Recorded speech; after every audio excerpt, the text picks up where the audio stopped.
Hello বন্ধুরা, আজ নিয়ে চলে এসেছি ব্রোকলির সবজি। আমি ব্রোকলির সবজি বানাতে কি কি উপকরণ দিয়েছি সেটা আপনাদেরকে প্রথম থেকে শেষ অবধি দেখাবো। প্রথমে ব্রোকলি নিয়েছি, যেগুলোকে সাইজ অনুপাতে আমি কেটে নিয়েছি। তারপর গাজর, বিন আর আমি মূলো দিয়েছি এর মধ্যে। আমি কিন্তু এতে আলু দিইনি, আলু সবাই খেতে চায় না। তারপর সামান্য একটু তেল নিয়ে বকুলিগুলোকে সব সবজিগুলোকে কেটে আমি এগুলোকে ধুয়ে একটি পাত্রে রেখেছিলাম। তারপরে কড়াইয়ের মধ্যে সামান্য পরিমাণে সাদা তেল দিয়ে এগুলোকে নাড়াচাড়া করব এবং এর মধ্যে নুন আর হলুদ অ্যাড করেছি। এখন এগুলোকে নাড়াচাড়া করে কিছুক্ষণের জন্য ঢাকা দিয়ে রাখব। এরপর ঢাকা খুলে দেখব এটা কতটা কুক হয়েছে।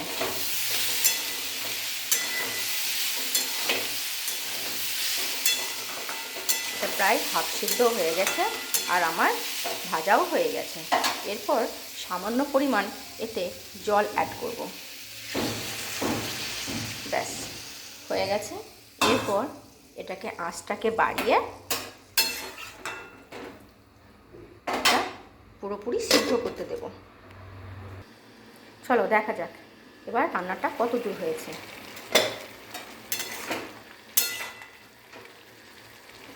সিদ্ধ হয়ে গেছে। এবার আমি মশলা দিয়ে করে নেব।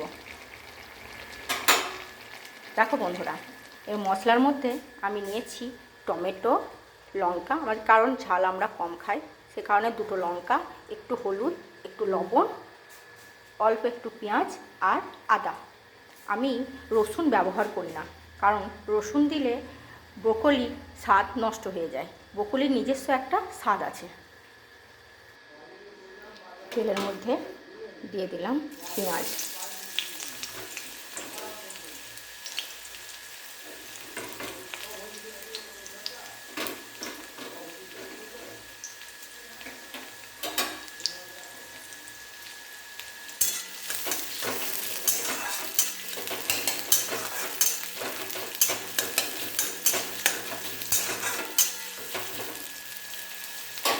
পেঁয়াজের মধ্যে দিয়ে দেবো দুটো লঙ্কা।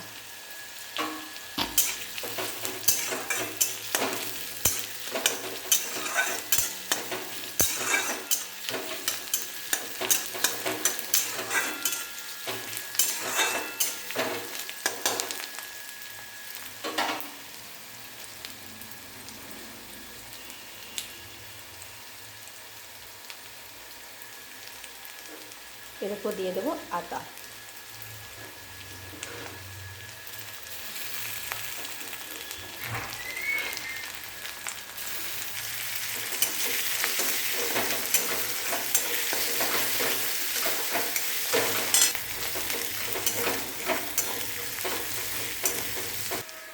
এর মধ্যে দিয়ে দেবো টমেটো।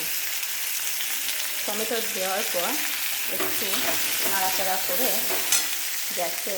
গ্যাসটাকে একটু কমিয়ে এর মধ্যে দিয়ে দেবো লবণ আর হলুদ।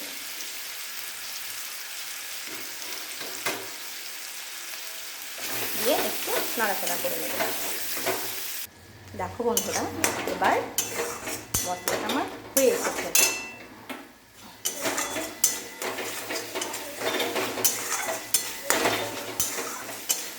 এর মধ্যে আমি অ্যাড করব সামান্য একটু জল, যেটা ব্রোকলির মধ্যেই সিদ্ধ করা জল ছিল সেটা একটু অ্যাড করব।